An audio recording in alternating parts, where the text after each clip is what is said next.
प्रिय छात्रों, प्रावस्था नियम के कंटिन्यूस जो लेक्चर सीरीज आप लोग देख रहे हैं उसके अंतर्गत आज हम यहाँ पर डिस्कशन करने जा रहे हैं formation of compounds with incongruent melting point के बारे में। इससे पहले के लेक्चर में आपने formation of compounds with congruent melting point के अंदर मैग्नीशियम जिंक वाले तंत्र के बारे में जानकारी प्राप्त करी थी। आज हम यहाँ पर जिस तंत्र की विवेचना करेंगे वो है formation of compounds with incongruent melting point. क्या होता है ये तंत्र और किस प्रकार से इनका निर्माण होता है? ऐसे कुछ तंत्र होते हैं जो कि बनते तो द्विघटिकीय तंत्रों से ही हैं और वो क्या करते हैं कि किसी एक यौगिक का निर्माण करते हैं, लेकिन वो जो यौगिक है वो एक किसी तापमान पर विघटित हो जाता है। किसमें? किसी अन्य अवयवों में, अन्य ठोस और द्रव के अंदर। यानी कि कंपाउंड का निर्माण तो होता है, लेकिन वो जो कंपाउंड है वो पर्टिकुलर किसी एक ही पॉइंट पर, शार्प मेल्टिंग पॉइंट पर, अपने ही लिक्विड में, अपने ही संगठन वाले द्रव में परिवर्तित ना होकर के अन्य किसी ठोस और द्रव में परिवर्तित होता है। और जो संगठन है इस liquid state is different than from the solid state. यानी कि जो संगठन है द्रव प्रावस्था का और जो ठोस प्रावस्था का वो अलग अलग होता है। यानी कि इस बिंदु पर compound with incongruent melting point, यानी कि वो जो कंपाउंड बना है जिसको कि हमने इनकॉन्ग्रुएंट असर्वांगसम गलनांक बिंदु वाला कंपाउंड कहा है, वो क्या है? परिवर्तित होता है किसमें? ओरिजिनल सॉलिड जो कि हमारा एक घटक है उसमें और द्रव विलयन में, उसके साथ साम्य में रहता है। These compounds are called as compound with incongruent melting point। ऐसे यौगिकों को हम क्या कहते हैं? असर्वांगसम गलनांक बिंदु वाले यौगिक कहते हैं। वास्तव में क्या है कि जो यौगिक है हमारा वो इस पॉइंट पर डिसोसिएट होता है, विघटित होता है, और इस प्रोसेस को हम क्या कहते हैं? पेरिटैक्टिक रिएक्शन कहते हैं। क्या कहते हैं हम इसे? पेरिटैक्टिक रिएक्शन कहते हैं। और इसी इनकॉन्ग्रुएंट मेल्टिंग पॉइंट को हम क्या कह सकते हैं? मेरिटैक्टिक और पेरिटैक्टिक टेम्परेचर भी कह सकते हैं। ये शब्दावली है, ये किसी भी शब्दावली के रूप में एग्जाम में पूछा जा सकता है। यानी कि जो इनकॉन्ग्रुएंट मेल्टिंग पॉइंट है उस मेल्टिंग पॉइंट को क्या कहते हैं? मेरिटैक्टिक या पेरिटैक्टिक टेम्परेचर भी कहते हैं।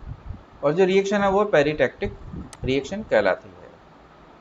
इस पॉइंट पर अब महत्वपूर्ण यह है कि इस पॉइंट पर जो हमारा तंत्र है वो द्विघटिकीय तंत्र से एक घटिकीय तंत्र में परिवर्तित नहीं होता है, जैसा कि कॉन्ग्रुएंट मेल्टिंग पॉइंट में होता था।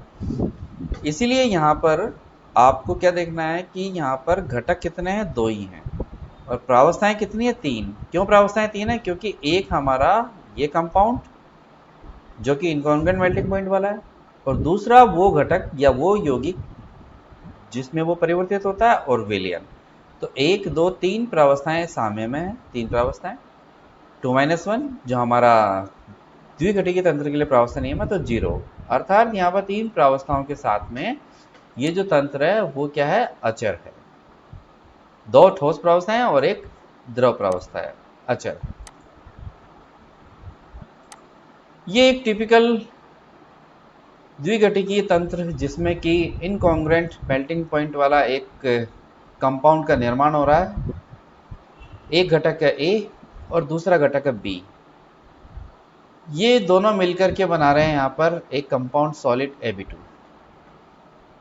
ये आप देख सकते हैं यहाँ पर कि इस A घटक में यदि हम B मिलाते हैं तो A का तापमान इस वक्र के सहारे कम होता चला जाता है, तो सॉलिड A यहाँ पर सेपरेट होना शुरू हो जाएगा।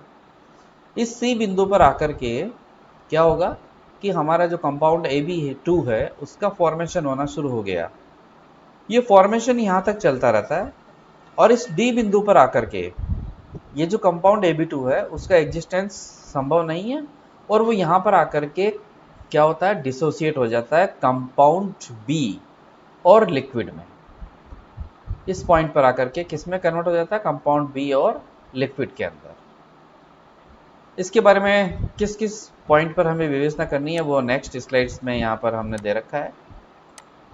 ये हम देख सकते हैं from the previous picture. Point A और पॉइंट B तो हमारे प्योर कंपोनेंट A और B के मेल्टिंग पॉइंट है, और उन्होंने एक कंपाउंड Ab2 का फॉर्मेशन किया है। Point D is the incongruent melting point of the compound Ab2। Point D जिसको हमने अभी बताया वो हमारे उस कंपाउंड Ab2 का इनकॉन्ग्रुएंट मेल्टिंग पॉइंट है। कर्व AC जो एक्सट्रीम लेफ्ट वाला और कर्व BD जो है हमारा एक्सट्रीम राइट वाला, वो हमारे दो कंपोनेंट A और B के फ्यूजन कर्व हैं। आप एक बार देख सकते हैं वापस से, ये कर्व AC और कर्व BD फ्यूजन कर्व है किसका? B का, क्योंकि इस B में हम जैसे A मिलाते हैं तो B सेपरेट होना शुरू हो जाएगा। ये फ्यूजन कर्व है हमारे किसके? A और B के। कर्व CD जो है वो हमारा फ्यूजन कर्व है किसका? कंपाउंड Ab2 का, क्योंकि इस पॉइंट D पर जो कंपाउंड Ab2 है वो डिसोसिएट हो जाता है कंपोनेंट B और लिक्विड के अंदर। एक CVD को आप देख सकते हैं यहाँ पर, ये हमारा ये है CD, ये CD जहाँ की हमारा फॉर्मेशन ऑफ कंपोनेंट या कंपाउंड Ab2 है। ये फ्यूजन कर्व है Ab2 का, यानी कि Ab2 में हम यदि A मिलाएंगे तो यहाँ पर Ab2 सेपरेट होना शुरू हो जाएगा। तो ये हमारा CD जो कर्व है वो Ab2 का फ्यूजन कर्व है। वो डिसोसिएट होता है यहाँ पर किसमें? वो पॉइंट D पर किसमें? कंपोनेंट B और लिक्विड में। यानी कि इस पॉइंट D पर Ab2 सॉलिड जो है वो एनोदर सॉलिड B में और लिक्विड में क्या है? कन्वर्ट होता है, और वो इन तीनों का यहाँ पर साम्य होता है। पॉइंट C जो फर्स्ट लेफ्ट हैंड में यूटेक्टिक पॉइंट है, आपको वो यहाँ नजर आ रहा है। यहाँ एक ही यूटेक्टिक पॉइंट नजर आएगा। उस यूटेक्टिक पॉइंट में सॉलिड A है और सॉलिड Ab2 है और लिक्विड है, इसीलिए तीन प्रावस्थाएं हैं। तो हमारे हिसाब से यहाँ पर क्या है? वो जो तंत्र है वो नॉन वेरिएंट है, यानी कि अचर बिंदु है। अब यहाँ पर प्रावस्था नियम A बराबर C minus P plus 2 minus में लगा करके आप देख सकते हैं, वहां पर C आपको घटक रखना है और P प्रावस्थाएं रखनी है। महत्वपूर्ण चीज यहाँ पर वो ये है कि जो कर्व CD है उसको हमने एक्स्ट्रापोलेट किया है D डैश तक, जो कि वास्तव में क्या होना चाहिए? Which is supposed to be the congruent melting point of component या कंपाउंड Ab2। यानी कि ये जो D है इसको हमने यहाँ पर D डैश तक एक्स्ट्रापोलेट किया है, जो कि हम मान सकते हैं कि यदि ये कर्व इस प्रकार से व्यवहार करता तो ये D डैश यहाँ पर इस कंपाउंड Ab2 का कॉन्ग्रुएंट मेल्टिंग पॉइंट होता, और वो ये लाइन हमारे इसकी सॉलिडस लाइन का फॉर्मेशन करता। तो ये हमारा सिस्टम भी एक प्रकार के दूसरे द्विघटिकी तंत्र में परिवर्तित हो जाता है, लेकिन ऐसा वास्तव में नहीं होता है। Which is suppose to be, यानी कि ऐसा अपेक्षित किया जाता है कि ऐसा हो सकता है। This point is known as submerged maxima, यानी कि इस पॉइंट को क्या कहा गया? सबमर्ज्ड मैक्सिमा कहा गया है।